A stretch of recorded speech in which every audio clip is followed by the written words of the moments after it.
Hi, everybody. It's Nancy Reyes with For Your Canine. And Joanne Stoike with For Better, For Worse. Let us know you're out there.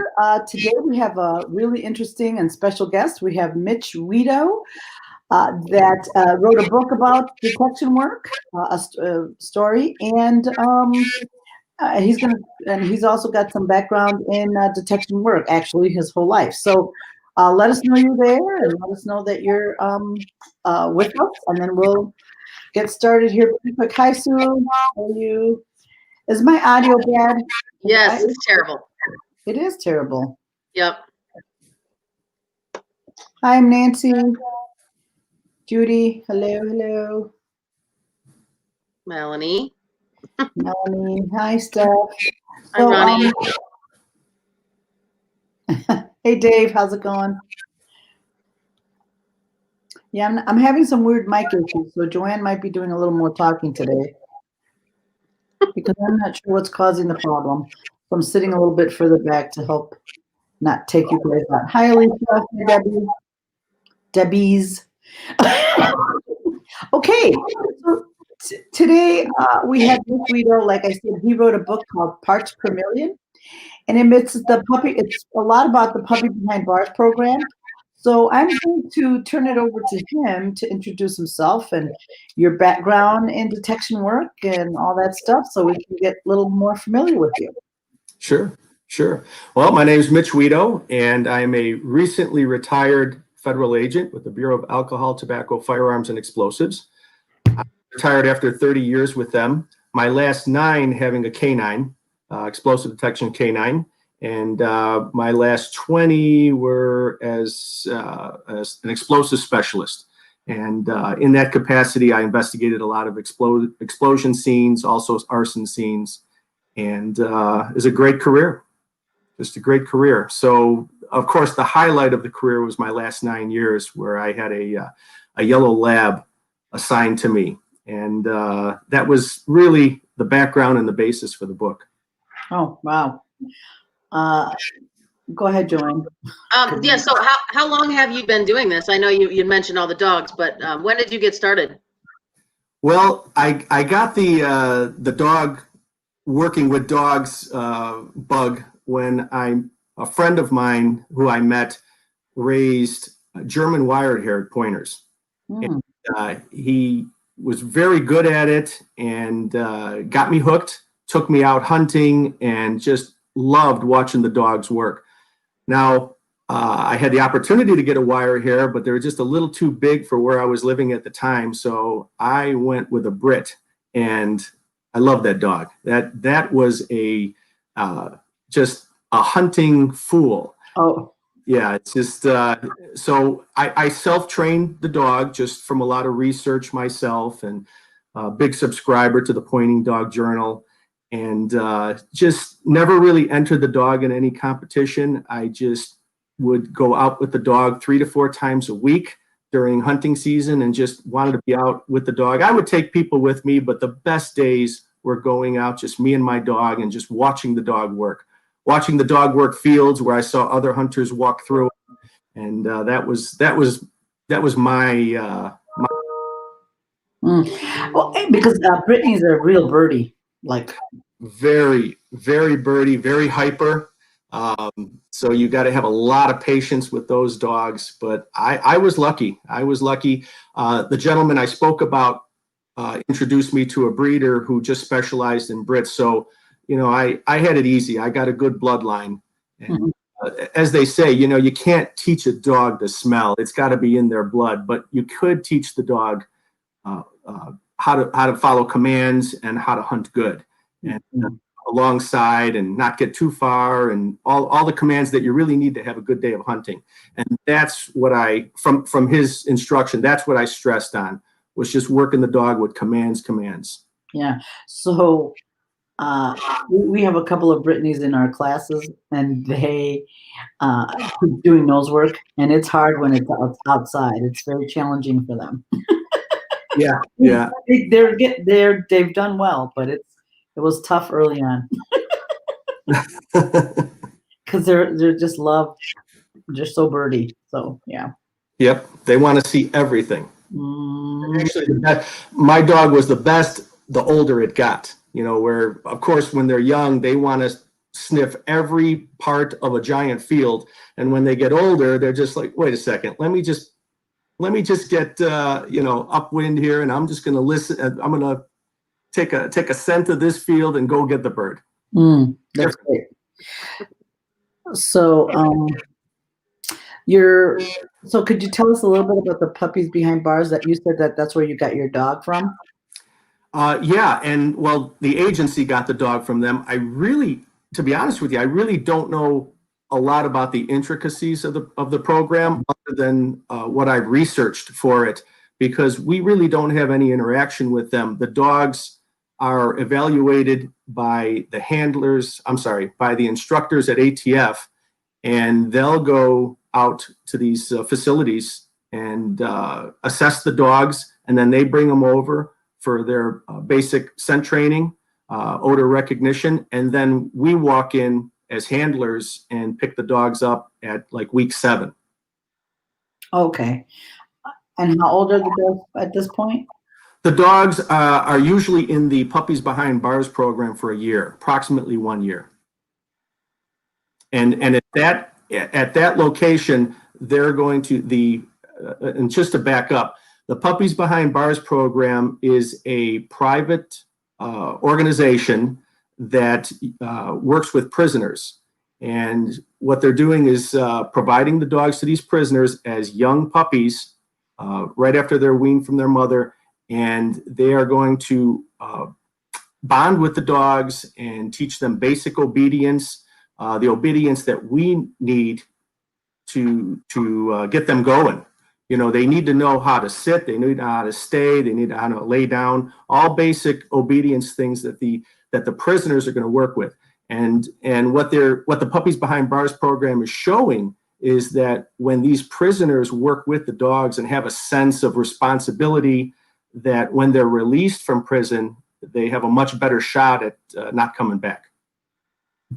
Oh, so do you guys have like a certain number of dogs that they're allotted to take, or do you how do you decide how many dogs you're taking, or you just go as you need them? Yeah, that's exactly right. It's going to depend on budget considerations and how many classes that they anticipate teaching that year, and that's the amount of dogs they're going to get. Now, the ATF will also get dogs from private breeders, and they'll also get dogs. The third place they get dogs is from Guiding Eyes for the Blind. And those are dogs that, they kind of didn't make the cut being good guide dogs. And it's usually because they're curious. They don't want to walk alongside of somebody. They want to go investigate this, investigate that. And they don't make the cut there, but that's exactly what they're looking for with ATF. They're looking for that curious dog that wants to sniff everything. Mm. So those are the 3 places they're going to get their candidates from. Mm.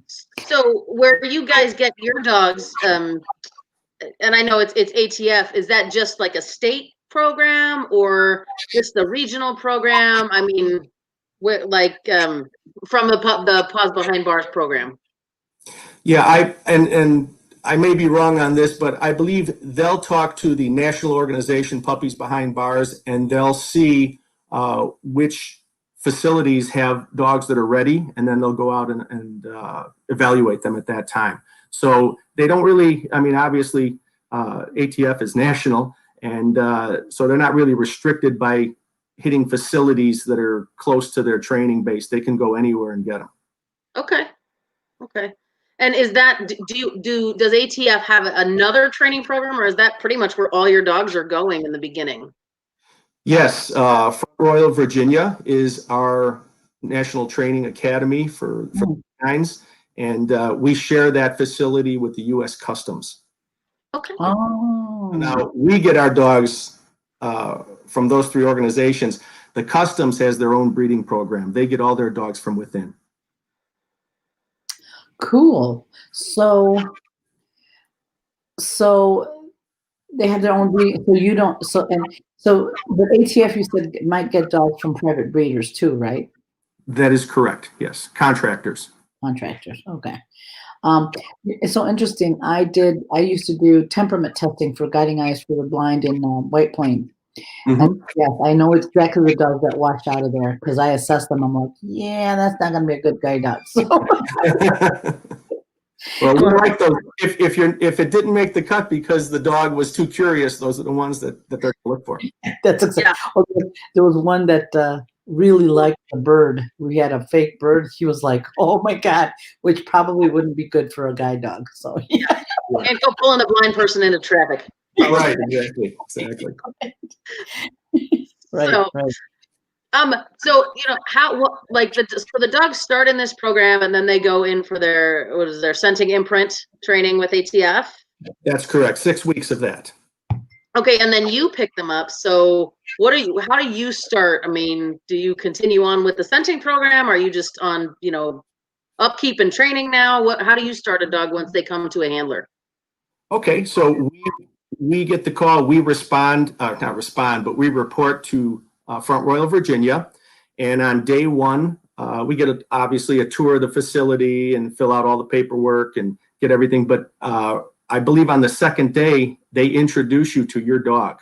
Your dog is already picked for you, and they just bring a dog out, hand you the leash, and they say, this is your dog. So from there, I think on the second day, the dog goes with you back to the motel, and that's it. You're partners from there on out. Mm. So to follow up on your question, after that 6 weeks of odor recognition, the dogs basically know what they're searching for. They know there's 6 different categories that they're going to train the dogs on. There are nitroalkalines, nitrate esters, nitroaromatics, nitramines, acid salts, and then peroxides. So those are the 6 categories. So when they tell me that these dogs could find 14,000 different types of explosives, they're not training the dog on all 14,000 scents, to firecrackers, to shell casings, to sticks of dynamite. They're going to cover those 6 categories, and that's going to be about 98% of all explosives that are out there. Oh, wow. So the dogs know those odors after 6 weeks, and that's just repetition. On day one, what they do basically is they'll get a scent tin, and they'll put a little black powder in there. I think they start with black powder, and they'll put it under the dog's nose, tell the dog to sit. Dog sits, and they give the dog some kibble. And they'll just repeat that over and over. And these trainers will do that to the next dog and the next dog, and usually a class of about 8 dogs. So they'll do that all day long, every day. And then once the dog, you don't have to tell the dog to sit after a while. The dog, once it smells that tin, the dog will sit, gets its kibble. And then what they'll do is they'll take a tin that doesn't have any black powder in there, and they put it under the dog's nose. And what does the dog do? Dog sits, and they don't pay the dog. And the dog looks up at the handler, says, "What the hell are you doing to me? I want my kibble." And then they'll put a tin under there with the black powder. Dog takes another sniff, sits down again, gets it. So you're going for that Helen Keller miracle at the water pump moment where the dog figures out, I'm not smelling this metal tin, I'm smelling what's in the metal tin. Mm-hmm. Once the dog figures it out, then it just starts rocking and rolling, where they'll introduce more different types of explosives covering all categories that I just mentioned, all 6 categories. And then just repetition. So at the end of the 6 weeks, the dog knows all those categories, all those 6 categories. And then we show up, and now we're going to learn as a team how to search. The dog has no idea how to search a school bus or an airplane or a sporting venue, and neither do we for the most part. And the trainers will work with us and show us how to do things like that, search rooms productively and everything that you guys know. Mm. So let me ask you, there's a couple of questions Barbara Fine was asking. How do they do the dog handling match? Do you know how they come up with how they decide who gets what dog? Yeah, there's interviews done. Before you report there, they're going to talk to you on the phone. They know somebody that's coming back for their second, or in some cases, their third dog. Also, they want to know, where you live, if you have other dogs. It's a very lengthy interview. And after that, the trainers will sit down in an office and I guess match us up, photo with photo. I don't know, but This looks good with this one. It's a match.com. Match.com. I was just going there. Yes. And then Aaron was asking, what happens to the dogs who don't make your program? Like if they Yes. don't get it? If it's a dog from a contract breeder, it's usually written in the contract that it goes back to the breeder. Hmm. The dog that we get from Guiding Eyes, or that they'll try the dog with a different, maybe customs or that, but more than likely they'll put the dog up for adoption. And I will tell you, there's a very long list of people Mhm. that have contacted ATF, the Infront Royal, waiting for dogs. Yeah, no, it's true. Because if you want, like some of the other dogs, there's a list of, when I was there, 200 people waiting for the washout dogs from Yes, the I think program. that's fairly accurate. It's incredible. It is. Wow. Because their washouts are amazing dogs. It's like, Yes, they are. Yep, and they've been given attention every moment of the day, as you know, from Puppies Behind Bars and even the other organizations. They've just been given a ton of attention, including when they come over and start working with us. mm, Yeah, I know Joy was asking about age. You said they're pretty much what, 7-8 weeks when they go into the program, and then they spend a year in the prisons, and then 7 weeks, 6 weeks. 6 weeks, and then 13 weeks of that working with the handlers, learning how to search Pattern and stuff. Okay. So Okay. it's 19, it's 19 weeks of training. They're usually at the academy, getting acclimated for a couple of weeks. So you're looking at, somewhere around 25 weeks total. Okay. So they're approaching 2 years old when they're getting ready to hit the Exactly. streets, right? Okay. Exactly. and, Okay. and you guys, do you prefer males or females, or it doesn't matter? It doesn't matter. I will tell you, though, a little trade secret here.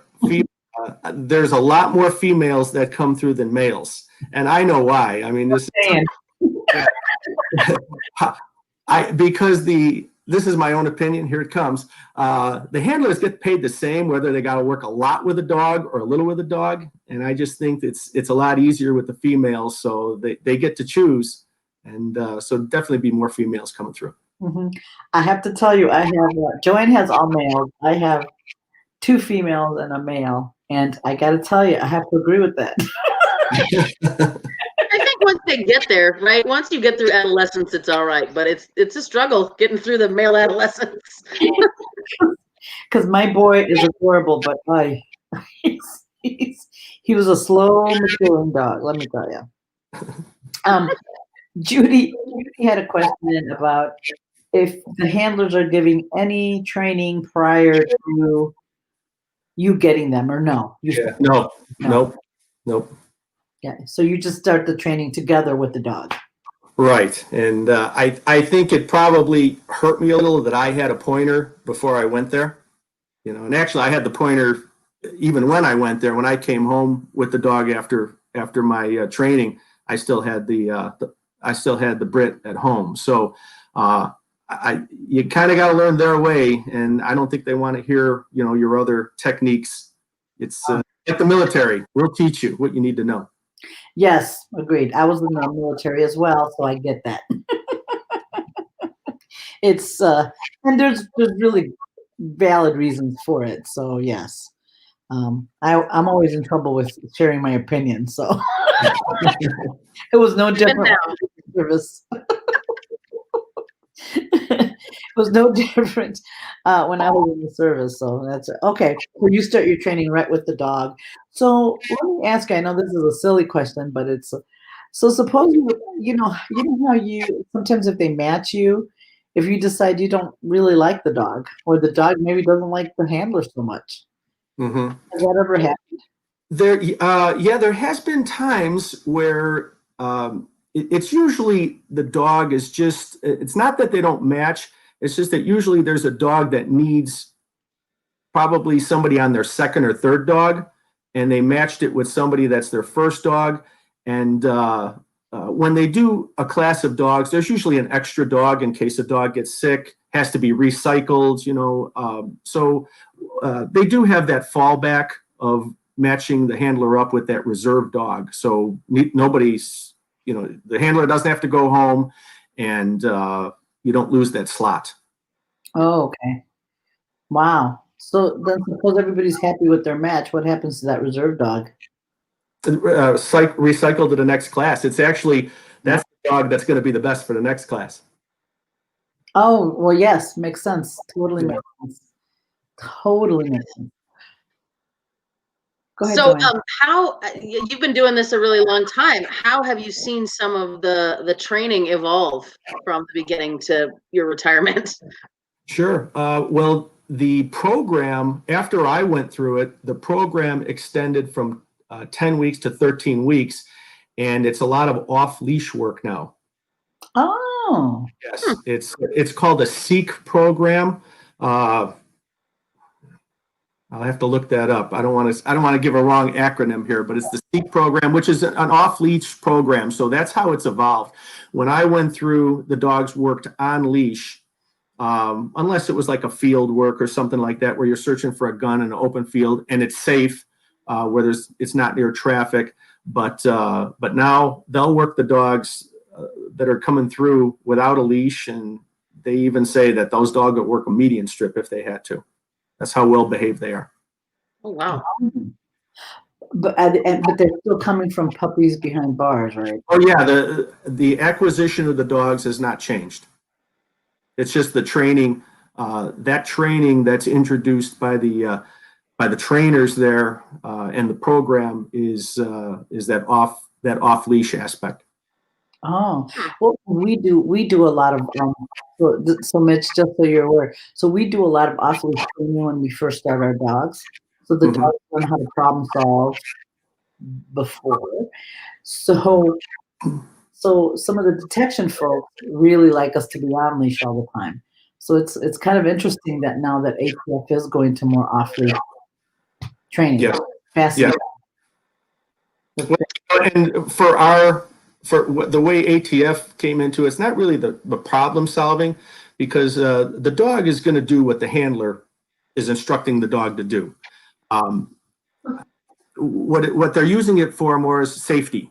To search a car that possibly has explosives on it, the handler could be away at a safe distance, and you could send the dog down there to search the car, and that's really the main reason. Right. So let me ask you that. I know sometimes when you watch, say, like a patrol dog go out, they might be jumping all over the car, or really getting high and low. With the explosive dogs, do you really take care to say don't touch anything, don't jump on anything, don't? Exactly. That's exactly. Our dogs are all passive alert. Mm-hmm. Their alert signal is just to simply sit down and wait for their reward. We don't want the dogs pawing at any boxes. I don't even want the dog's nose to go into a box or a can. They should be searching the outside seams of it. Jumping up on things is only on command to hup. Otherwise, they are not to be jumping into planters or anything that we're searching unless instructed to do so. So it's a very mellow dog in that respect. And I don't know if I mentioned it, but the only dogs that ATF uses are labs. They use any other breed but labs. And they like labs because, as I said, our dogs are all food reward, and you can't get a better dog than a lab. So Beagles, maybe. So that's really it. It's and the reason that ATF went with a food reward is the dogs are not expending any unnecessary energy. So our dogs, we want to get the max out of them. And Oh, yeah, that makes sense. when they find something, it's a passive alert. We don't want them jumping around. We don't want them tugging on a towel. We don't want them chasing a ball. We can't do that in our scenes when they find something. It's got to be very well controlled. And there's nothing better to control than give the dog a handful of kibble. And that's it. So it works out. That training methodology works out good for the explosives dogs at ATF. That makes total sense. That's why they're using guiding eyes dogs, because they're pretty chilled out dogs. They're pretty right. They're not like your field labs where they're, bouncing around. So makes sense. Totally. Yeah, I'm curious about that too, because a lot of the scent work dogs in the police or military, right? They're trained on the boxes to begin with, right? Where they're jamming their face in there, they're waiting for their toy to pop out. Is that why you choosing to hold it under the nose? Because you really don't want to encourage any of that pushing their head into small spaces? Yeah, exactly. I mean, they should be working the seam of a box. They shouldn't be pushing into a box. They should be working the seams of cars and not jumping into a car. And we can go on and on, but that's what we want. We don't want the dog triggering anything, especially when I'm holding the leash, 4 feet away. Right. Yeah, that makes total sense. That's why the guiding eyes dogs are a little calmer and a little more chilled out, so that you don't have those aggressive Malinois or shepherds, or field labs going in there, and like you said, minimize that expansion of energy. So Marie made a comment how interesting the differences between the agencies and what they look for and what they work with. It's fascinating. It makes total sense, because you don't want a wild, crazy field lab. Right. Trying to put an explosive. That would be. It only happened once. I have to laugh sometimes when you hear somebody say, "Oh yeah, the dog's trained on explosives. It's trained on tracking. It's trained on dope." And I'm like, okay, so if your dog is reacting, do you retrieve the dope or do you run because it's a bomb? What is the dog telling you? Tracking is great. Narcotics work is great, but that should never cross. Narcotics and bombs should never cross. Your dog is either trained on one or the other, because you're dealing with something very dangerous here. And what are you doing? Are you reaching in to retrieve the narcotics, or are you reaching in to grab a bomb? Right. And sometimes those two things go hand in hand, right? Bombs and drugs. That's true. So you got 2 different dogs. Right. Yeah. So Diana said, what happens with the dog when you're retired? Do you keep it, or do you guys get an option to keep it? I know some of the police do. Yes. The program at ATF, when you enter the program, it is a 5-year commitment. So if for some reason you decide not to complete your 5 years, the dog will be reissued. If you complete your 5 years, you could retire or take the dog till they retire the dog, usually at about 9 years. And then at that time, you have the option of keeping the dog into retirement. Oh, well, that's not. That's kind of nice that they let you do that. So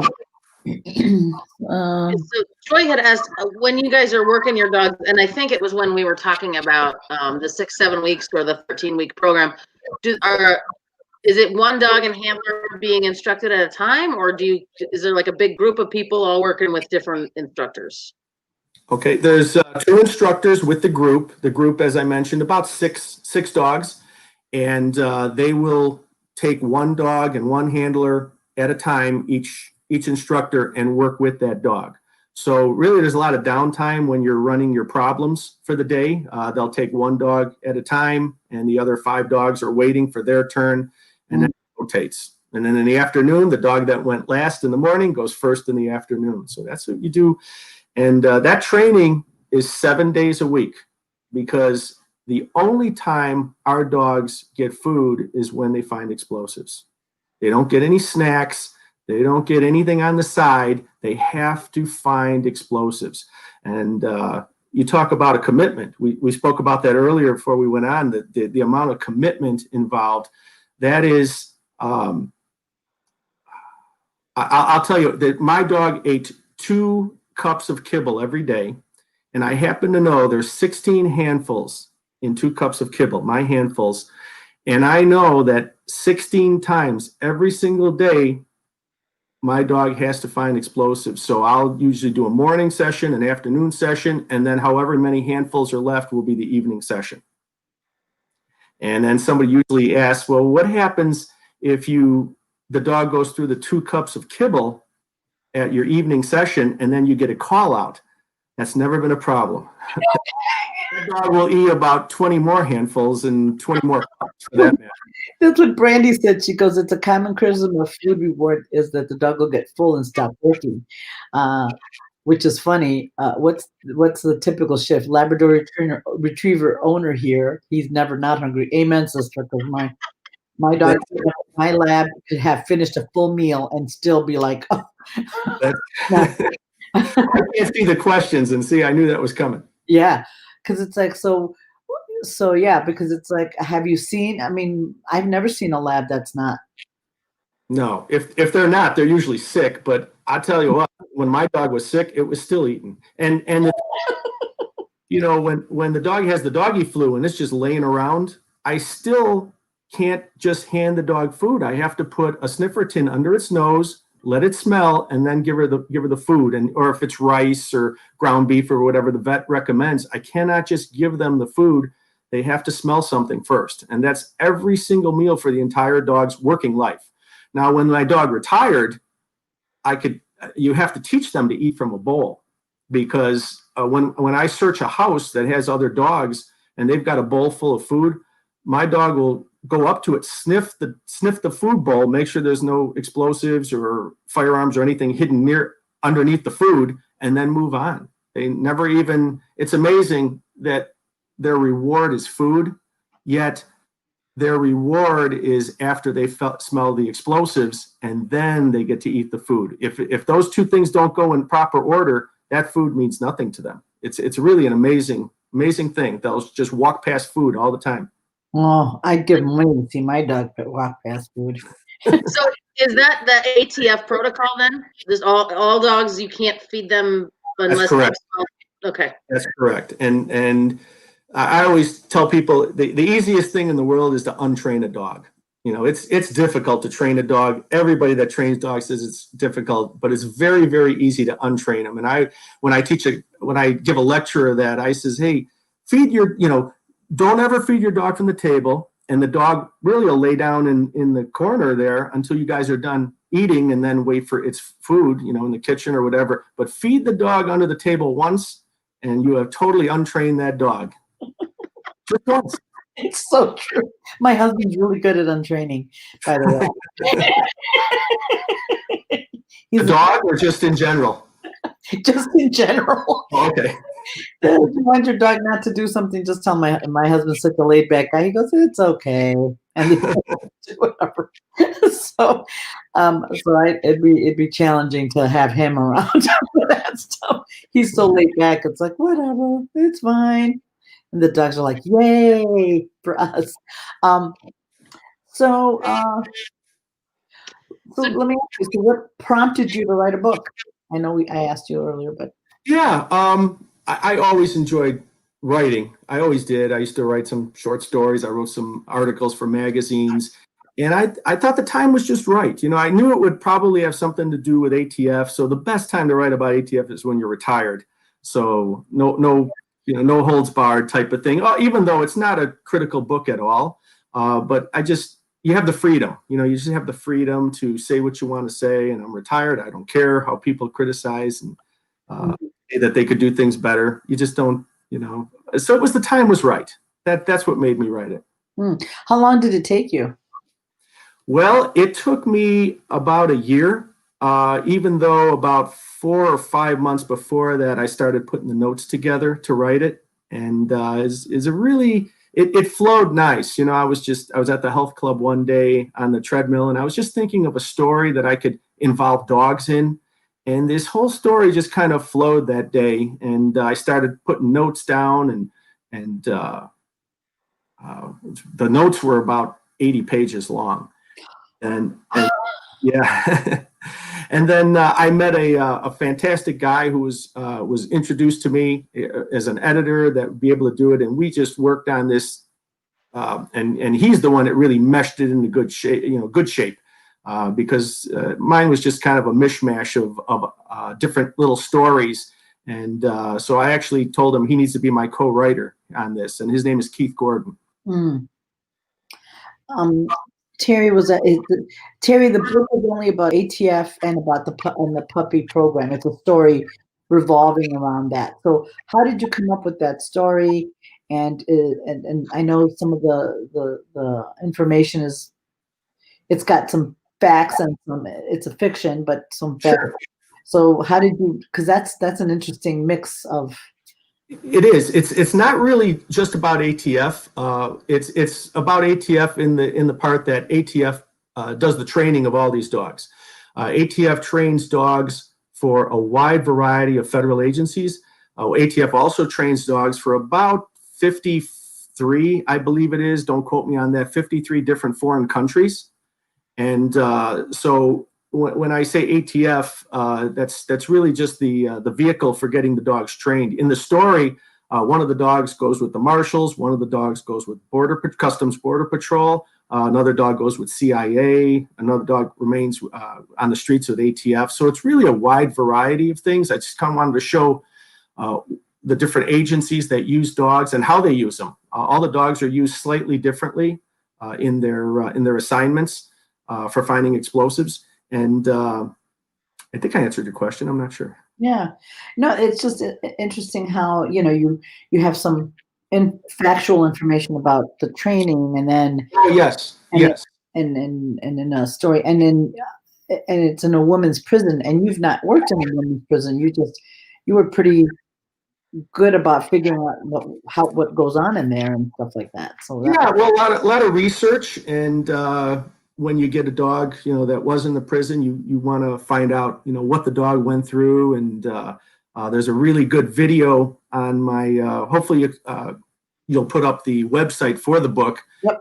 And there's a great video on there done by a news show that goes into the women's prison and talks to one of the directors of Puppies Behind Bars. And they show exactly what the dogs are doing. And that's really an accurate video.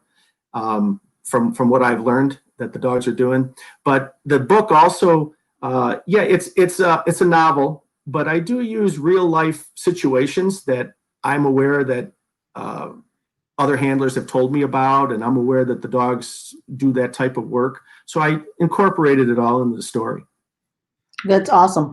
Yeah, because it was a very interesting. How did you just came up with and so you came up with the character, right? I did. And everybody wants to know who the characters are based on, It's really a conglomeration of a lot of different people that I've met while doing the job, and have come across, and people that have kind of left their mark, in one way or another with me. So, and also the dogs, the dogs in there, all the dogs that I used are dogs that I've met through the years. In one way or another. Now I've meshed a couple of the dogs together, to different personalities of dogs and different things they've done. But those are 4 dogs that were out there. Yeah, because it sounds like you were pretty that you knew them pretty well, or you had their personalities pretty, sussed out. You know what I mean? So I like to hope so. Yes. That's good.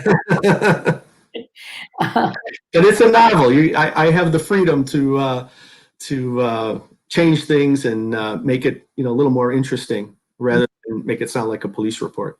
Yeah. Well, and the truth is, that's why I think Terry was asking about nose work, because there is really, if you think about it, I know yours is a fiction, but there is no real book on nose work and sniffing and how to. There's no such thing really. There's a couple of books out there, but they don't really cover everything about work and all that. So there's a lacking of it, and people would snap it up if they it was one Right. thing. Right. 'Cause it's Yeah. I think nose work is it's one of those things that's just passed down from the people that are really good at it. They pass it down to somebody who's got the bug to learn it, and that's it. The other thing I always say is, you put two trainers in a room together, and the only thing they're going to agree on is the other guy's wrong. That is an absolutely true statement. And it doesn't matter what kind of training you're talking about. No, it doesn't. Yeah, you're right. It doesn't matter. So you going back to your career, Yes. tell us, like, what was one of your most interesting finds or interesting assignments that you ended up, winning the day with your dog, or you found? Oh, wow. There's a lot. I've been lucky enough to have several. When I know a pipe bomb exploded in Rockford, and they couldn't find any of the pieces of it because it blew up near a gas station, I believe it was, and it went far distances. And I worked it with the dog, and we found a lot of pieces. And that's one. It reminds me of the hunting dog, where you walk through a field that all the hunters went through, and then your dog goes in there and finds the pheasants. It was the same thing with this, where all the detectives and police were looking for parts of this bomb, and they couldn't find it. And then you show up with your dog, and your dog just, like, it's easy. That was gunpowder in there, and it just went off, within an hour or two. So that smell is really Fresh. strong for the dog. Yeah, it's an easy one. Oh, that's awesome. Because they want to get the pieces of the bomb so they could figure out who made it or how they made it or whatever, right? That's correct. Yeah, they're looking for evidence with it. So, and we've got a lot of gun finds too. I worked with the Chicago police, and there were a lot of homicides where the gun was hidden, and we found it. Numerous homicides involved where we found the key piece of the key shell casing in some cases, or bullets that they needed to match up with the gun, and very rewarding. Yeah, that's especially because then you can prosecute. Sometimes if there's no gun, it's hard to. Yeah, or you catch the guy with the gun and you want to match it up with the homicide that happened a week earlier. Okay, right. So let me ask a dumb civilian question. You have all the TV shows on there now. Is it true with an explosive that there are, like, signatures, right? Like, certain people build bombs certain ways? Yeah, absolutely. The signature of the bomber. Yes.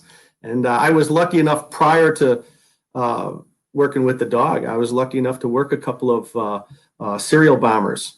And I know one of the cases I worked on, just helping it. I wasn't the case agent, but if you remember boy, you'd have to go in your past here. Do you remember the Smiley face bomber?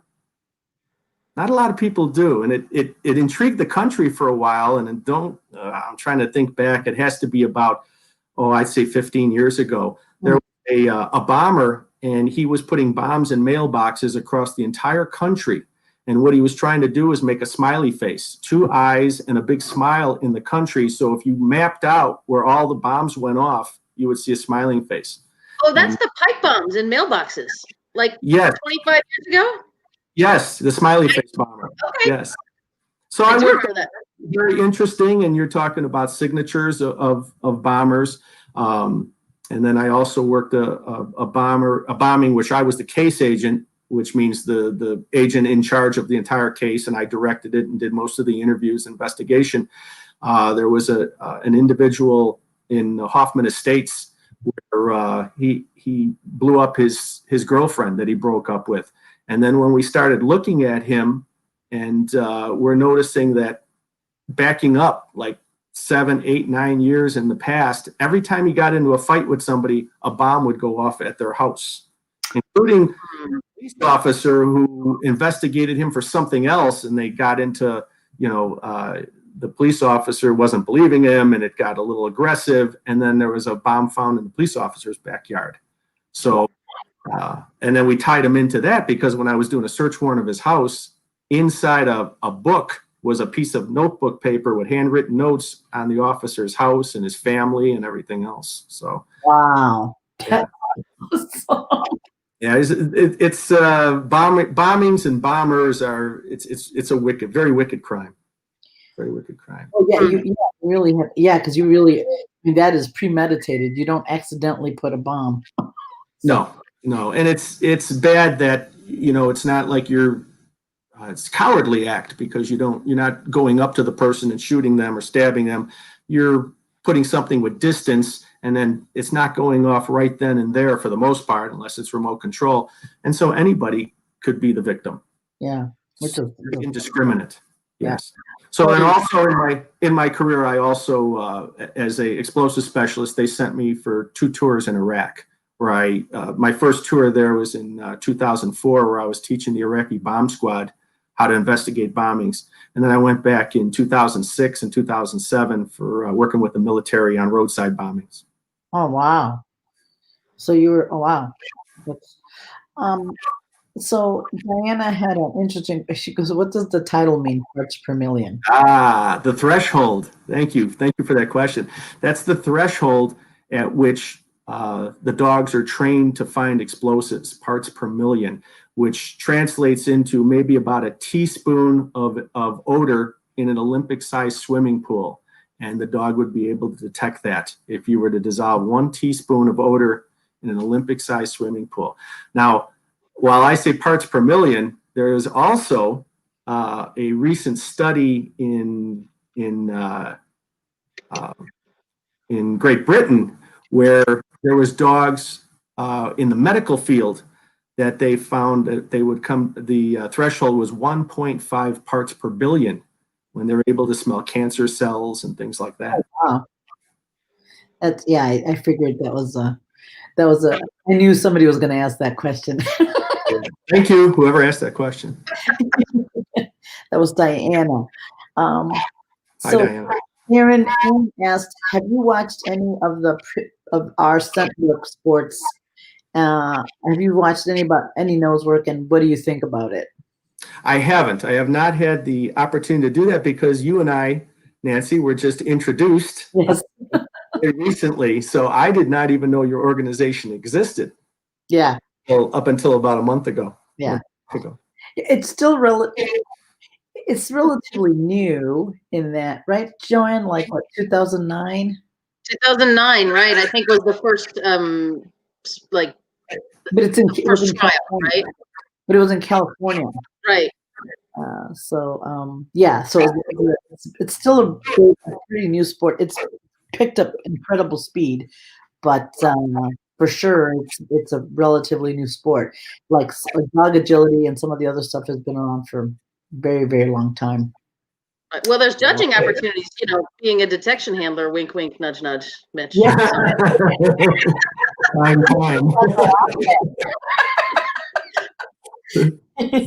Yeah. Well, I could see why it's so popular. I mean, it's fascinating, and I'm not, every time I gave a public demonstration, which we did many, and I'm really surprised, we didn't cross paths earlier. But from when I give these public demonstrations or these lectures to civic organizations, just the amount of interest, when eyes are glued on you, and then after it, everybody's got questions and they all want to come up and learn, not just pet the dog. They want to learn about this and how the dog does it. So that was probably another reason I decided to write the book. Because when I did, I says, this book has to, first and foremost, I want to teach people, and then I want to entertain them. So I wanted it in that order, teach and then entertain. So hopefully I did both. And if anybody buys the book, make sure to give me an Amazon review. Good, bad, or indifferent. I don't care. Give me an Amazon review. So Barbara asked, she said that she's heard that gunpowder can give you a headache. So do you think the dogs have problems with the scent, the strength of the scent? Well, what she's talking about is nitroglycerin, and it's nitroglycerin is a vasodilator. And as you know, if somebody with heart problems Sure. take nitroglycerin, and it expands the blood vessels and gets more blood to the heart. And because I know I've had nitro headaches, working with nitroglycerin-based dynamite. And yeah, it's absorbed through the skin. The amount and that would be double-base smokeless powder, which is your nitrate esters from the 6 nitrate esters. So that nitroglycerin that's in there is a very, very small amount. It's just to give the powder, and it's usually in pistol powder, it's just to give it an extra punch so all the powder ignites in that short barrel of a pistol. Rifle powder does not have nitroglycerin, and that would be more your acid salts for the long guns or rifle powders. Mhm. So it's very possible, but in the amounts that are in the gunpowder, it's such a small amount that people, unless you're very, very sensitive, you shouldn't even notice it.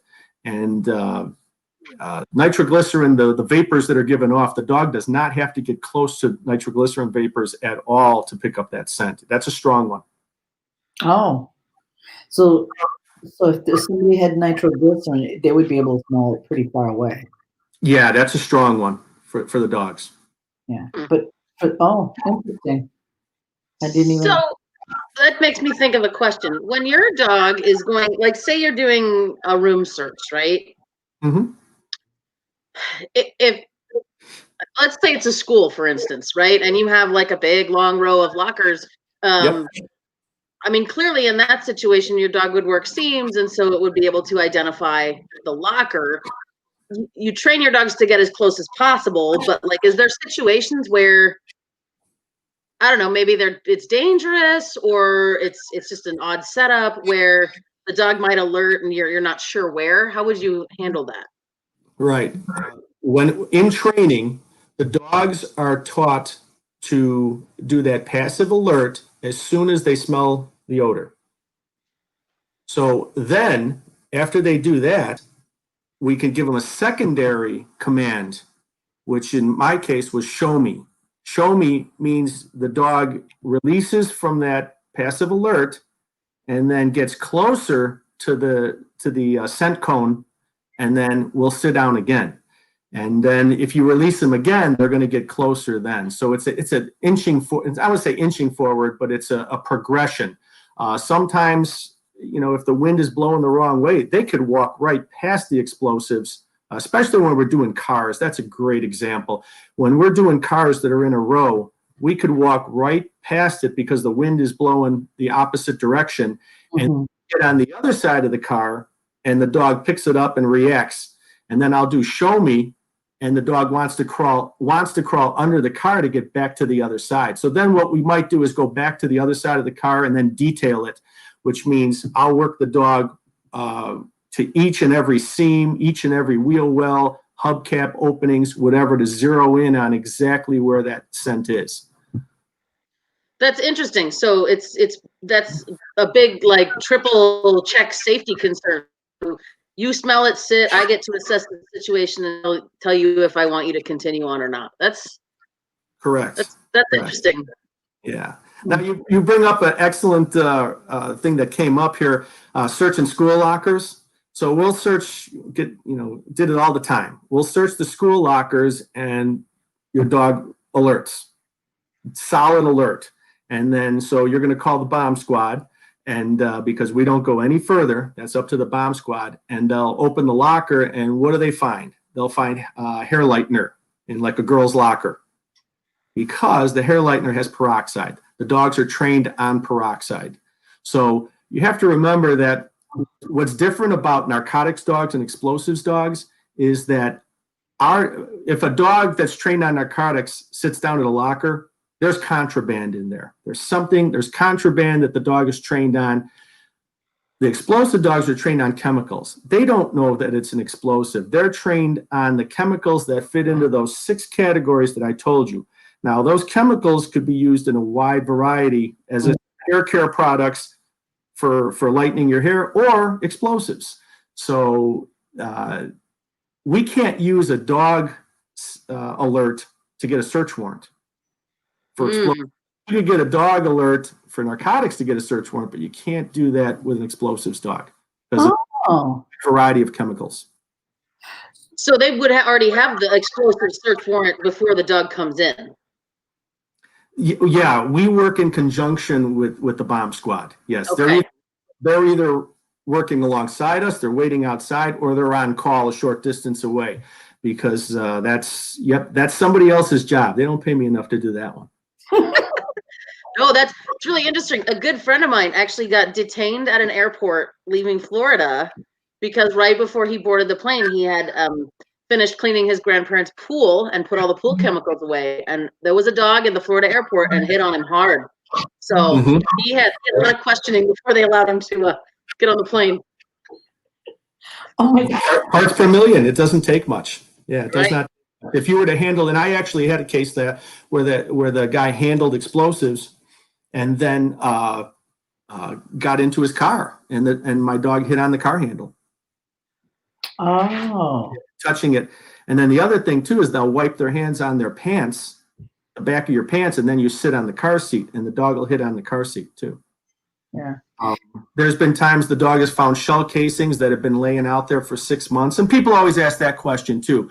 How long, how deep, buried explosives, or how long could a gun be sitting outside? It's all environmental. It's just, if it's dry weather, it's going to hold the scent longer. It's just, there's no way to talk about how long something could be outside. If it was a gun that was fired and put in a airtight container and put in a closet, it'll always have that odor. You could, 50 years from now, that dog will hit on that gun if it's taken out of that container and hidden somewhere in the house. So, Brandy was asking, so with the locker, with the hair dye, so does the dog, Hair lightener. did the dog get rewarded for? Oh, yeah, absolutely. 100%. That is what the dog is trained to find. Yes. Okay. Yes. So even if it was just hair dye, if it had peroxide in there, which that the hair lighteners have peroxide, the dog gets rewarded. It did its job. Okay. So in the case of like customs dogs, right, they may alert and then the dog goes away and they have to open the package and make sure it's right. And then they bring the dog back and then they pay the dog.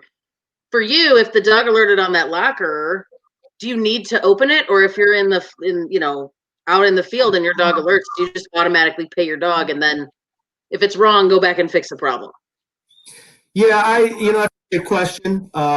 It's one of those things where your dog, in training, obviously the handler gives the command, pay your dog, because they put a lot of distractors out there, And we could talk about distractors in a little while, but it's one of those things you trust your dog. If we're searching lockers and a hard hit from a dog that's curious and looks up at you and not sure and then does a half alert, maybe that one I'm going to take the dog away and see what's in there. And then if there is hair lightener, I'm going to take the dog back to that locker, let the dog sniff the locker again, go on the hair lightener, sit down and get immediately paid. But if it's a hard hit where that dog cannot wait to plant its ass down on the ground and get its food, I know there's something in there. I really do. And if there's nothing in there, I know there was something in there. It in there during the day and the student took it out.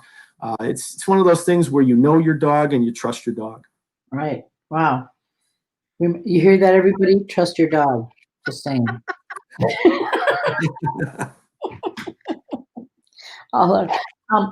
Tony was asking, have dogs ever been injured in the line of, Yes, they have. A number of times. Yes. There have been dogs that lost their lives during searches. But the bottom line, and I'm not criticizing any handler that's lost a dog because I don't know individual circumstances, but we are ultimately responsible for the safety of the dog. There's been many, and I would say many, I could think of a bunch of them right now where I decided not to take the dog in there. And you get a lot of feedback from police officers that need that dog to go in there and make their case, to find something to make their case. And when I see broken glass and sharp metal, I'm responsible for that dog. He needs that to make his case. That dog is my bread and butter. Because if that dog gets injured, that dog is recovering. They're going to make me go out and really work. So Nobody wants that. no, actually do real agent stuff and write long reports. No thanks. I will make sure my dog is safe, and we'll live to fight another day. That's right. Oh my God, that's so funny. But I get it. Well, yeah, because if you make the wrong choice for the dog, right, things. Yeah. So you might have to really work. Yeah, I know how that goes. So yeah, Robin was asking, what are you doing in retirement now besides writing books? Besides writing books, I have a PI company and consulting, and doing some work for some attorneys. Missing working with dogs. Oh, well. But I will tell you this, when you go out at 6 a.m. to go work all day in an attorney and not get home till 10 o'clock at night, that's when you don't have that dog that you're worrying about during the day and having to have somebody take out and take care of. So that's the part that I don't have to think about. But of course, it's a good thing my son's girlfriend has a dog. It's over here all the time. Mm-hmm. So somebody here said, "Hi, Mitch," from Rob Tetro. Oh, Rob Tetro? Yeah. He's on? Hi, Rob. Yeah, I guess. Yeah, because Or somebody told her to say hi from him. Sounds like. Oh, from him. Yeah, I worked with Rob. Oh, okay. Yes. Oh, that's awesome. How about that? What a small world. So Dee Dee asked, during the initial training, do you do it daily? Yes. Dee Dee asked if you do it every day, and yes, they get their food that way every day. 7 days a week. We get paid 7 days a week, Saturdays, Sundays, holidays. On Christmas, I'm out training my dog, all the holidays. And then somebody says, what do you do when you go on vacation? I didn't have a vacation for 9 years. When I did take a vacation, the dog went with me. And usually you take a Ziploc bag full of shell casings or firecracker wrappers. And that's what I'm going to train my dog on while we're away. Now, don't forget, I was an agent. I could fly with that stuff. So that was always good. Now, another question we get is, we're police officers and we have guns on our belts and we're out searching for guns. And somebody says, how do you do that? And it's really that the dog has a threshold where the dog knows that gun is there. And that's not what the dog is searching for. If the dog puts its nose on that gun and you pay it, as I said, you could untrain the dog, and then you got a dog that's constantly hugging your hip, waiting for food. So the dog is taught to ignore that gun and look for the hidden guns. And it's really remarkable. One of the problems that they gave us was a school shooting or a workplace violence shooting scenario in which there were numbers of spent shell casings on the floor throughout the building. There was obviously a mock-up of a gun battle, but backpacks were in the rooms, and we had to find the backpack with the explosives in it. And when you first walk in, the dog wants to react to the first shell casing that it comes across, and you move quickly past it, don't stop at it, and the dog understands, all right, that's out in plain sight. I'm not searching for that. What does he want me to search for? And then we direct the dog to search the boxes, the backpacks, bags, and other things, drawers. And as you work through the building, the dog ignores all the shell casings that are on the ground. Wow. And then they go find the hidden. They're looking for in the case, it was a fascinating problem that the trainer set up for us. And I really didn't know how my dog was going to react, because we work shell casings. That's my go-to, shell casings. When you have a long day and you sit down in your easy chair at the end of the day and you're watching TV and you look at that food pouch and there's still about 2 handfuls left in the food pouch, it's real easy to say, I'll just give the dog those 2 tomorrow. But that's not fair to the dog. I mean, we're in this together, and I have a commitment to train that dog to the best of my ability, so the dog's at the best of her ability, and that means she had to have at least 16 feedings that day, and I'm not stopping at 14. So I would take shell casings, throw them out on my front lawn, turn the dog loose, let her find those 2 last shell casings. She gets the 2 handfuls of kibble that I was short, and then we're happy. So yeah, that answered to Terry and Dee Dee's question. We train every day, and they give them their food. They work for their food every day. Right. 16 fines a day. 16 fines a day. At least 16 fines, yeah. Yeah. That's wow. And the other thing too is we always trained with actual explosives. We're explosive specialists. We have explosives magazines. We're allowed to have that, and we always train the dogs on actual high explosives. One of the things I don't know if you guys run into this problem is contamination. We're sticklers for contamination, because if you start mixing explosives together, and then I combined, I mentioned the 6 groups. I'm making a new group. I'm making group 7, which is a combination of nitroaromatics and acid salts, because I'm mixing 2 explosives together in our training. That's a bad thing. So all of our explosives are stored in airtight. I triple stored mine. Mine would be in a airtight jar, in a nylon arson bag. Nylon arson bags don't bleed. No molecular components get through it.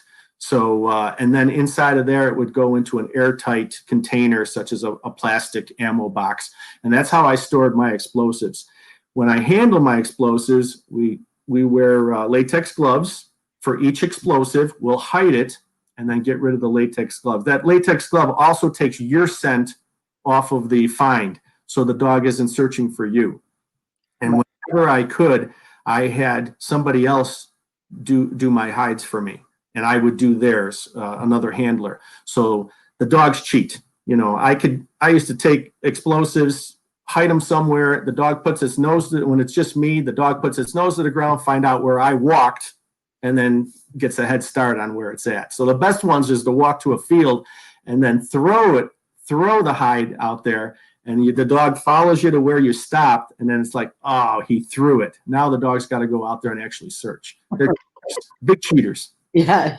So Judy asked, what other stuff besides working all day? What other stuff do you do to keep them in shape, in condition, good physical condition? Oh, exercise them and play. I mean, just because they're food reward does not mean they don't love chasing a Kong and everything that other dogs love to do. And especially labs, if it's warm, that dog's swimming. Yeah, tell me about it. My dog, clean water, that's the thing. So you were talking about combining odors, combining those. Do they ever use multiple of those 6 in one bomb? Well, the bad guys will, and their explosives are contaminated like crazy, and especially some of the stuff that's homemade. They'll combine them, but I want to make sure, and whatever my dog is finding, it's going to look for that particular component. I don't want to make up a new component, but the dogs are trained. If you mix black powder and rifle powder and pistol powder together, you've combined 2 different categories there, and the dog's going to find one of the categories and then alert to it. But when I'm training the dog, I want that dog to train purely on acid salts. Right. Well, it's no different than what we do.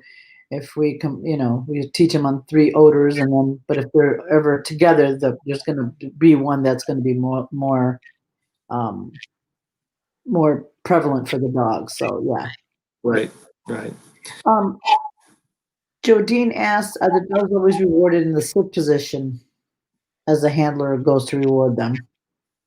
Yeah. I mean, I want the reward to be as quick as possible from the find. We'll bridge, which means, I'm going to be praising the dog as I'm reaching for the reward in my food pouch. So the dog will be getting a verbal praise or a verbal reward. and I will bridge that time between the find, and actually giving the dog the food with verbal. Mm-hmm. And Beth asked if you find any of these scents combined in the real world. Yeah, Beth, he said the bad guys would mix them together. So yeah. Yeah, Dee Dee has a question, which I think we've covered in a couple of these now, which are any medications or chemicals, well, medications anyway, that can use to mask the find. Some medications can affect the dog. Yeah, doxycycline and gabapentin are absolutely two medications that can affect it. But what about, Mitch, is there anything that bad guys might commonly use to try and mask the scent of explosives? Well, they think they could. Dogs smell in full spectrum, which means if I were to take we see in full spectrum. So if I put a bright colored, I'll say fluorescent pink and fluorescent orange on the wall and say, pick out the fluorescent orange, you'll have no trouble. It's, it would be the card. If it's on the right, it's on the right.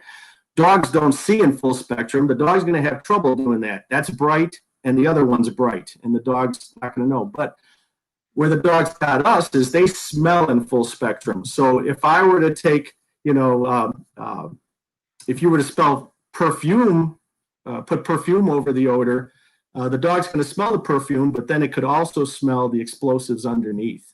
Right. And, we used to do the thing about Coca-Cola. If I were to blindfold you and pop open a can of Coca-Cola and put it under your nose, you would say, well, it's cola. It might be Coke, it might be Pepsi, but it's cola. Well, the dog doesn't smell cola.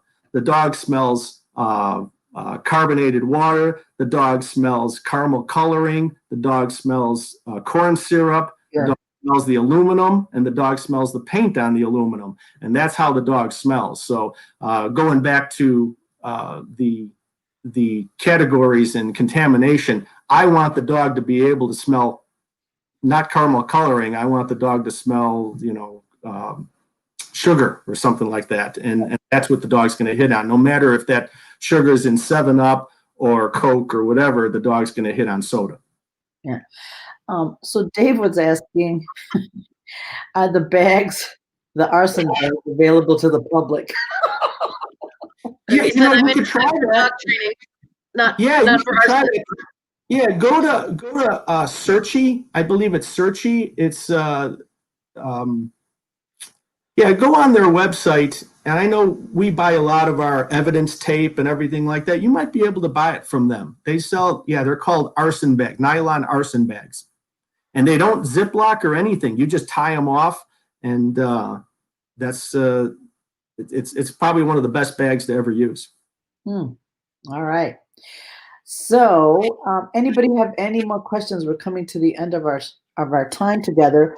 Also, I'm going to put a link here. So if you guys, we're going to start giving you more information, and we'll have the show notes from this show, so that you guys can have it.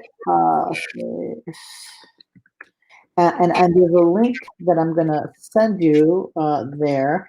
So you'll be able to click on it, put your name, and then we'll send you information as it's coming up, and send you the show notes for all these. Let me double check. It really doesn't like my my link. It's being very, very picky. So you can do that. Let me just make sure that it's. Yeah, and so Mitch's book, just in case anybody missed that link, was Parts Per Million. So you can find that. Is that on Amazon, or do you have to go to a bookstore? It's on Amazon. There's another Parts Per Million that has nothing to do with dogs, so you'll have to put my name, or Nancy could put the link to the book, which also will have the video. Yep. And a nice letter that the prisoner put in the dog's file. Yep, and I did put that in there, so it's Parts Per Million. I'll put it again just in case you guys missed it. Thank you all, and I will make sure that we put this information in the show notes so that you you have it. And like I said, sign up just so that you can just get information about what we're doing. So Yep. thank And you all. thanks for Mitch. And yep, make sure you follow our Facebook pages. So that's another way you can see what we have coming up. Right. All right. Thanks, everybody.